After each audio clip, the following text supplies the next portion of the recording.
Meaning of everybody. Everybody. Everybody.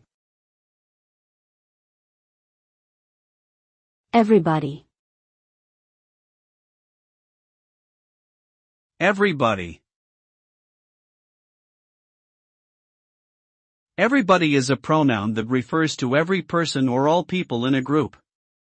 It is often used to indicate inclusiveness or universality.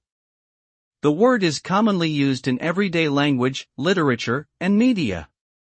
Everybody can also be used to express a sense of community or shared experiences among a group of people. In general, it is a simple but powerful word that helps to convey the idea of collective identity and shared humanity.